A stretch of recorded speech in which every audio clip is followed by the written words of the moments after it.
سورۃ مائدہ آیت نمبر 3۔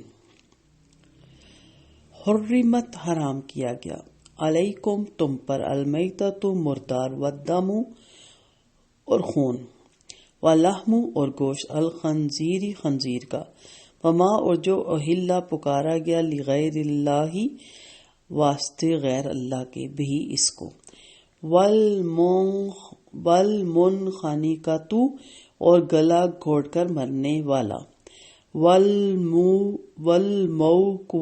اور چوٹ لگ کر مرنے والا، والمتردیۃ اور بلندی سے گر کر مرنے والا، والناطحۃ اور سینگ لگ کر مرنے والا، وما اور جس سے اکلا کھا جائے، السبع درندہ، الا مگر ماں جس کو زکی تم ذبح کر لیا تم نے، وما اور جو ذبیحہ ذبح کیا گیا، علی اوپر، ان نصبی آستانوں پر، وان اور یہ کہ تستقسموا تم قسمت معلوم کرو، بالازلامی پانسوں کے ذریعے، تیروں کے ذریعے، ذالکم یہ سب فسقن گناہ ہے، الیوم آج کے دن، یائسا مایوس ہو گئے، الذین وہ لوگ جنہوں نے کفر کیا، من سے دین سے، کم تمہارے، فلا تو نہ تخشوہم تم ڈرو ان سے، واخشونی اور ڈرو مجھ سے، الیوم آج کے دن، اکملت مکمل کر دیا میں نے، لکم تمہارے لیے، دین کم تمہارا، واتممت اور تمام کر دی میں نے، علیہ اوپر، کم تمہارے، نعمتی نعمت اپنی، ورضیت اور پسند کر لیا میں نے، لکم تمہارے لیے، الاسلام اسلام کو، دینا بطور دین، فامانی تو جو کوئی اضطر مجبور کیا گیا، فی میں مخمصۃ بھوک میں، غیر نہ متجانفن مائل ہونے والا، لاسمی گناہ کی طرف، فإنہ تو بے شک اللہ غفور بخشنے والا، رحیم رحم کرنے والا ہے۔ اس آیت میں، سورۃ مائدہ کی 3 نمبر آیت میں کم و بیش 10 چیزوں کا ذکر ہے۔ بہت تفصیل طلب آیت ہے، ہم مختصر ہی یہاں سیکھنے کی کوشش کر رہے ہیں، اس کے لیے آپ مزید تفسیروں کو ضرور پڑھیں تاکہ آپ کے لیے اسے اچھی طرح کھول کے سمجھ آنے کا فائدہ ہو جائے۔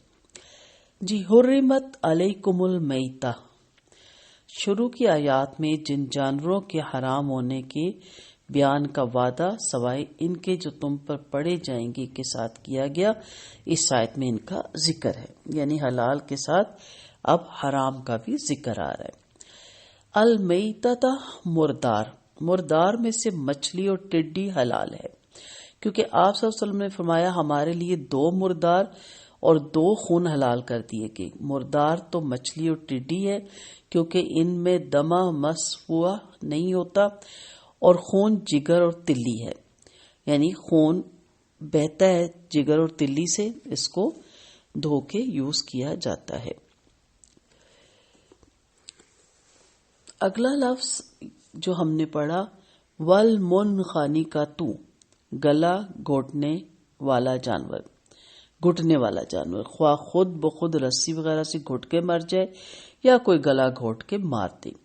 پھر لفظ آیا والموقوذۃ، جس سے کسی لاٹھی یا پتھر وغیرہ کی موت سے مارا جائے۔ پھر والمتردیۃ، یہ بھی اسی میں آ جاتا ہے کہ جسے چوٹ لگی ہو اور چوٹ لگنے کی وجہ سے وہ گر کے مر گیا ہو۔ پھر اس کے بعد والناطحۃ، اور سینگ لگا ہوا جس سے درندے نے کھایا ہو۔ الا ما زکیتم، اس کا تعلق اس سے پہلے مذکورہ 5 چیزوں کے ساتھ ہے کہ ان 5 چیزوں میں سے کسی کے اندر ابھی جان باقی تھی اور مرنے سے پہلے اسے ذبح کر لیا تو وہ حلال ہے، یعنی وہ بلندی سے گرا ہے، گلے میں رسی پھنس کے گھٹ رہا ہے، مرنے کی حالت میں پہنچ گیا ہے، کسی نے اس کو لاٹھی ماری ہے، کوئی پتھر مارا ہے، وہ پھڑک رہا ہے، مرنے لگا ہے، کسی درندے نے اس کو پکڑ لیا ہے، چیر پھاڑ کرنے لگا ہے، لیکن ابھی وہ زندہ ہے، آخری سانسیں ہیں، تو آپ نے چھڑوا لیا اور اس کے بعد آپ نے اللہ اکبر کر کے اس کو ذبح کر لیا ہے تو وہ حلال ہے۔ ادروائز اگر ان 5 صورتوں میں وہ مر جاتا ہے تو پھر وہ آپ کے لیے حلال نہیں رہ جاتا. ٹھیک ہے جی. شرعی ذبح یہ ہے کہ حلال جانور کو بسم اللہ واللہ اکبر کہہ کر کسی تیز دھار آلے سے اس کا گلا اس طرح کاٹا جائے کہ رگیں کٹ جائیں. ذبح کے علاوہ نحر بھی شرعی طریقہ ہی ہے. کھڑے اونٹ کے حلق کے گڑے میں چھری وغیرہ ماری جائے. ذبح اور نحر حلق کے گڑے میں مارا جاتا ہے. البتہ اگر مجبوری ہو، مثلا جانور قابو نہ آ رہا ہو، تو ایسی جگہ جہاں پکڑ کر ذبح کرنا مشکل ہے تو بسم اللہ واللہ اکبر پڑھ کر جہاں سے بھی ہو سکے چھری یا نیزے سے خون بہا کر ذبح کیا جا سکتا ہے. اگر ذبح کرتے وقت جان بوجھ کر نہیں بلکہ اتفاقاً گردن الگ ہو جائے تو وہ بھی حلال ہے. اس کے بعد جو چیز اس میں بتائی گی وہ ما ذبح علی النصب وان تستقسموا بالازلام، یہ بہت امپورٹنٹ ہے. باقی چیزیں تو ہم مان لیتے ہیں فوراً کہ ہاں جی حرام ہے، ایسے نہیں کھانا مومن کو، لیکن جب یہ باتیں آتی ہیں تو یہاں پہ بڑے بڑے جھگڑے اور بڑے بڑے مسائل کھڑے ہو جاتے ہیں.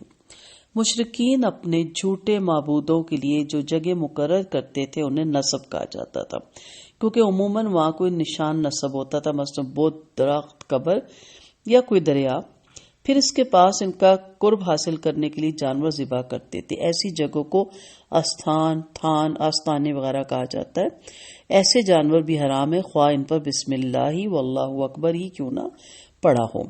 اگرچہ ان کا ذکر وما احل لغیر اللہ بہ کے ضمن میں آ چکا تھا، مگر مزید تاکید کے لیے ان کو الگ بھی ذکر فرمایا.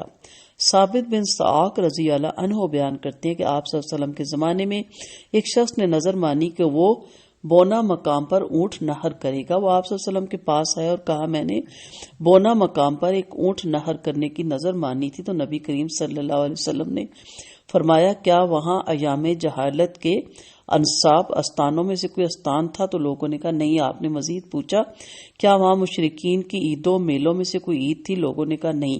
تو آپ نے فرمایا اپنی نظر پوری کرو. وان تستقسموا بالازلام، ازلام یہ ظلم کی جمع ہے. یہ وہ تیرتھ جو قسمت معلوم کرنے کے لیے حبل بت کے پاس رکھے ہوتے تھے. خانہ کعبہ میں ابراہیم اور اسماعیل علیہ السلام کی تصویروں کے ہاتھوں میں بھی تھمائے ہوتے تھے، بلکہ لوگ اپنے ساتھ بھی قسمت آزمائی کے لیے یہ تھیلے رکھ لیتے تھے. جیسا کہ سوراقہ نے نبی کریم صلی اللہ علیہ وسلم کا تعقب کرتے ہوئے ان تیروں سے فال نکالی تھی. ان میں سے کسی پر افعل کر لو لکھا ہوتا تھا اور کسی پر لا تفعل مت کرو لکھا ہوتا تھا، اور کوئی خالی ہوتا تھا. قسمت معلوم کرنے والا تیر نکالتا، جو حکم نکلتا اس پہ عمل کرتا. اگر خالی تیر نکلتا تو وہ دوبارہ تیر نکالتا. اس قسم کے تمام کام خواہ انہیں فعال نامہ کہا جائے یا استخارہ یا کسی نجومی سے پوچھا جائے حرام ہے. یعنی استخارے میں بھی ایک طریقہ یہ ہوتا ہے کہ پڑیوں پہ پرچیوں پہ لکھ کے کسی ڈبی میں ڈال کے اور اس کو ہلا کے اس میں سے نکالا جاتا ہے، اور جو لکھا ہے اس کو استخارہ مان لیتی ہے. شرک ہے، حرام ہے، کیونکہ غیب تو اللہ کے سوا کوئی جانتا ہی نہیں. مصنون استخارے میں ان چیزوں کا وجود ہی نہیں. وان تستقسموا بالازلام کا ایک اور مطلب بھی ہے، یعنی جوئے کے تیروں کے ذریعے سے ذبح شدہ گوشت کے حصے تقسیم کرنا. اس میں سے کسی کا حصہ نکل آتا، کوئی محروم رہ جاتا. یہ وہی چیز ہے جسے آج کل لاٹری کہا جاتا ہے، یہ بھی حرام ہے.